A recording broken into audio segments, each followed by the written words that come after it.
What's going on? This is Expert Level Wrestling, and I want to talk about what I would change with wrestling if I had the power to. So if I was booking or had some power, this is how I would change wrestling. So I'm gonna give you guys about 5 things, and feel free to add any in the comment section. And if you agree or disagree with what I'm saying, it's all good. Just let me know. So the first thing that I would add is more outer ring segments. I remember when I grew up, watching Mr. Perfect do all these different sports at the soccer field, at the hoop court, watching Undertaker bury fools in the actual coffin, the supermarket battle between Stone Cold and Booker T.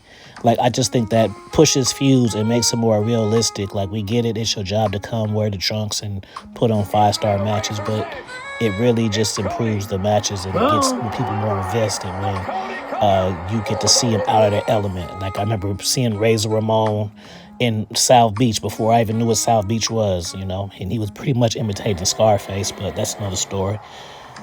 So yeah, I would want to see when people have beefs or feuds or even start feuds, the barbershop segment, whatever your favorite is. You put your favorite out of the ring segment in the comment section. Yeah, it just makes the storylines more better. And then when you get a payoff when you get the match. 2, more get to see the cats with their regular clothes on, like Seth Rollins. You know what I'm saying? Like, once you see the people how they dress and stuff outside of work, like, when you see people in a uniform so much that when you see them out of uniform, like, oh, you look different with jeans on. Like, yeah, you need to let the cats wear their regular clothes so you can get a sense of who they are. Unless they're a character like, Fiend or some shit like that, let these cats show their swag off. That's 2. Number 3, you must have social media. You have to push the storylines through the social media. Once you sign the dotted line, you can't be like, oh, I ain't with social media like that. I ain't. When you sign to be a wrestler, then you got to be on social media like that. That's just what it is, bro. Number 4, if you don't talk, you're not a talker, you're going to get a manager. And if you don't like having a manager, then guess what? You got to learn to talk. That's just what it is, bro. It ain't no fumbling on the bag. Either you learn to talk or somebody going to put you over. If you don't like getting put over by somebody else, you're going to have to learn to talk. 4, the titles go in order.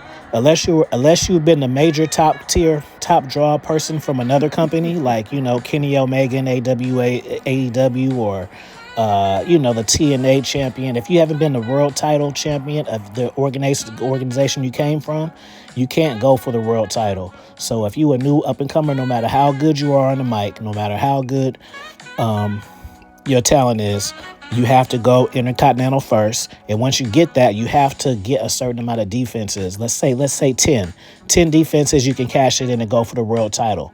This gets everybody to get to learn the ropes. By that time they get to a world title, from that experience, you'll be better on the mic, better in the ring, better at crowd engagement. So it's a win-win.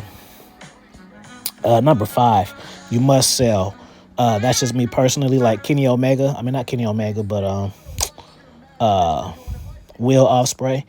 He's such a good wrestler, but he only want to get his shit off. He makes wrestling look fake because he don't sell other people moves, and it's selfish. If you start selling for other people, it'll make him look better. So you must sell. Bonus 1, secondary move wins. People be having secondary moves that seem like they should be their main moves. So we need to start having matches to where people win off their secondary moves. So instead of be going 1, 2, and everybody makes a joke because they know it's never going to be a 3. No, let's start winning matches off secondary moves. And another bonus 1 is knockouts. Sometimes, just like squash matches with Goldberg and Brock, it don't matter how bad you is. Sometimes somebody knock you the fuck out or knock the wind out of you, catch you slipping or whatever. Let that shit happen in wrestling more, and it'll make the shit seem more real. So those are my 5 things, plus 2 bonus ones. Feel free to add some in the comment section or whichever one stuck out. Let me know.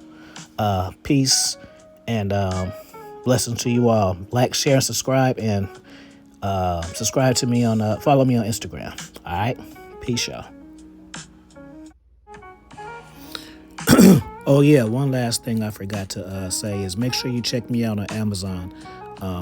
Search Expo Level Wrestling, search AFI Kingdom on Amazon, and I got a series of wrestling books, a trilogy: Wrestling with Reality, The 30 Night Laws of Wrestling, and what's the other one? This is Wrestling. So I got a trilogy. I also got This is Wrestling Part 2 coming out. So make sure you follow me on Instagram so you can get updates on that. And when those books are dropping, then feel free to go to Amazon, AFI Kingdom, and then look for my 3 wrestling books. And let me know what you think. Drop some reviews. Other than that, peace, love, and hair grease.